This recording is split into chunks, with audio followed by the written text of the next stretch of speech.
Kopral Yaakob Hassan Bersara atau lebih dikenali sebagai Pak Akop, berumur 74 tahun, telah terputus dua pergelangan tangan semasa Op Bobe 2 pada tahun 1976.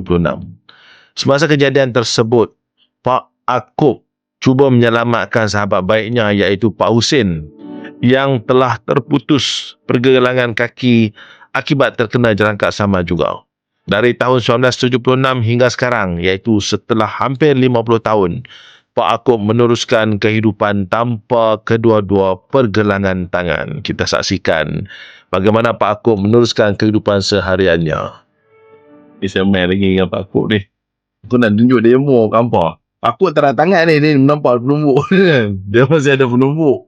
Macam mana dia gunakan tangan dia ni, penumbuk besi dia ni untuk katok paku. Nampak pelik tak? Mari kita tengok sekarang. Kemarin dia tunjuk ke aku dah sebab aku terkejut. Aku terkejut, bini aku pun terkejut sampai lupa dalam video. Kita tengok nanti.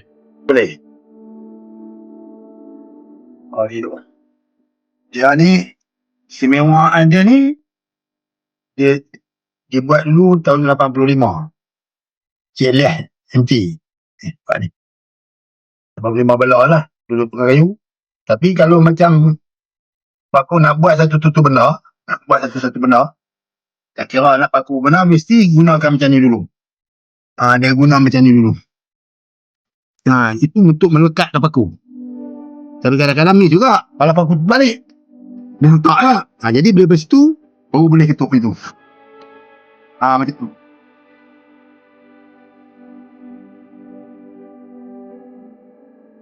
Ni ketuk itu. Kalau paku kecil-kecil macam ni, macam tu kak. Ketuk je lah. Bila lekat. Kat setengah tu, guna ni. Tapi sekarang aku guna ni. Guna ni, leceh sikit. Sebab apa, kita tak apa tu lah macam ni. Kalau negara kita kucak-kacir ada pemberontakan, Pak Akop boleh berjuang lagi? Boleh. InsyaAllah. Macam nak berjuang macam tangan pun tak ada. Pak Akop akan usaha. Tak boleh macam ni, Pak Akop buat macam ni. Demi untuk negara. Tak kisah. Nak buat apa? Tak kisah. Bagi apa tugas pun. Menembak? Menembak, Pak Akop boleh menembak lagi. Menembak belah kiri?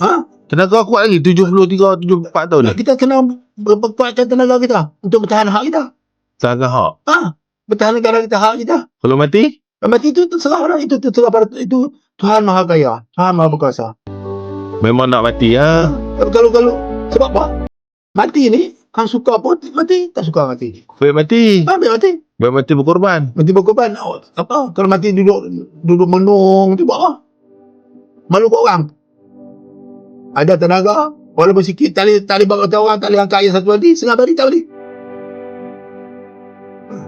Tak boleh angkat ni apa senapan berat 16 tu. Nak bawa peluru tak boleh. Bagi orang makan. Itu kita bagi orang makan pun satu pengorbanan. Okey. Itu besar.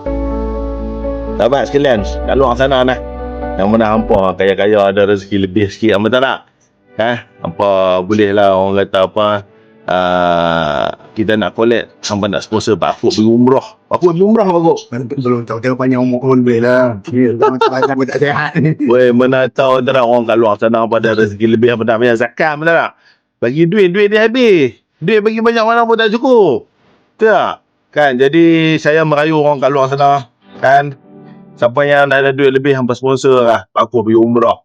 Pak Akop nak pergi umrah, betul tak? Dah lah duduk seorang-seorang. InsyaAllah kita sama-sama doa. Kalau tak ada orang yang nak sponsor, saya akan buat satu, orang kata, tapi saya tak tahu nak buat macam mana. Boleh kutip duit, salah. Tak? Kita sponsor seorang RM1 rakyat Malaysia ni kan. Kalau 6,000 orang pun RM6,000. Lepas dah tiket Pak Akop nak pergi ke umrah ke sana. Tak tahulah dia nak pergi macam mana. Dia nak ambil wuduk ke apa ke tangan ada. Itu urusan dia, bukan urusan kita. Moga kita doakan, ya Allah, semoga capai hasrat kita ni. Apa yang saya boleh buat channel ni, itu je lah Pak Akop, terima kasih banyak Pak Akop. Moga Allah sentiasa berahmat di hidup Pak Akop. Masalah ni kita. Terima kasih. Jatuh tak apa kan.